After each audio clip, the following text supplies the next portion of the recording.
રાજકોટ સિવિલમાં વધુ એક લોક સાહિત્યકારને કડવો અનુભવ થયો છે। લોક સાહિત્યકાર અને સિંગર મીરા આહિરને કડવો અનુભવ થયો। મીરા આહિરે વિડીયો બનાવી સોશિયલ મીડિયામાં પોસ્ટ કર્યો છે। પોતાના ભાઈની સારવાર કરાવવા માટે મીરાબેન આહિર ગયા હતા। 45 મિનિટ ઊભા રહ્યા બાદ પણ કોઈએ કેસ ન લખ્યો હોવાનું તેમણે જણાવ્યું છે।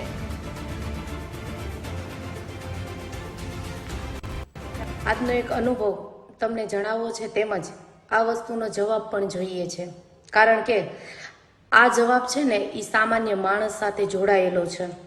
સિવિલ હોસ્પિટલમાં ઇમરજન્સીમાં મારા ભાઈને લઈ ગયા। 45 થી 50 મિનિટ અમે લોકોએ ત્યાં આંટા માર્યા, કોઈએ કેસ ના લખ્યો। પછી એના પછી એટલો મિનિટ આંટા માર્યા પછી માણસ એમ કહી દે કે અમે અમારો ટાઈમ થઈ ગયો જમવાનો, 2 વાગી ગયા છે, હવે અમે આમને ન લઈ જઈએ, અમારો બ્રેક છે, આવો જવાબ મળે અમને। પછી અમે અમારી હાથે લઈ ગયા, પછી બીજે લઈ ગયા તો એને ચોથા માળે ત્યાં શિફ્ટ કર્યો। તો ત્યાંના મેડમ સર ઇમરજન્સી સ્ટાફનો બહુ ગેરવર્તન, મજા આવે એવી અભદ્ર ભાષામાં વાત કરે, મજા આવે એવા જવાબ આપે, અને મજા આવે એવું બોલે કે નથી દાખલ કરવો, જા તારા થાય કરી લે, આવા શબ્દ યુઝ કરે।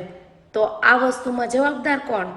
રાજકોટ સિવિલ હોસ્પિટલ જે છે એનું આ જ કામ છે?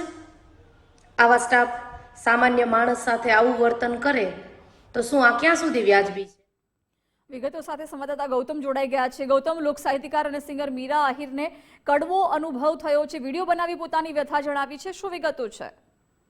જે ચોક્કસ રાજકોટ શહેરની જે સિવિલ હોસ્પિટલ છે તેની વાત કરીએ તો અગાઉ પણ અનેક વખત વિવાદમાં આવી ચૂકી છે ને જે તબીબોની કામગીરી છે તેની જે સારવાર છે તેને લઈને પણ અનેક વખત વિવાદમાં આવી ચૂકી છે। ત્યારે અગાઉ જે લોક સાહિત્યકાર છે અકાબા ગઢવી તેમના દ્વારા પણ રાજકોટ સિવિલ હોસ્પિટલને લઈને વિડીયો છે તે બનાવવામાં આવ્યો હતો અને તેમનો જે કડવો અનુભવ છે તે જાહેર કરવામાં આવ્યો હતો। ને હવે જે લોક સાહિત્યકાર અને સિંગર છે મીરાબેન આહિર તેમના દ્વારા પણ એક વિડીયો બનાવી સિવિલ હોસ્પિટલ છે તેમની વિરુદ્ધ ગંભીર આક્ષેપો છે તે કરવામાં આવ્યા છે।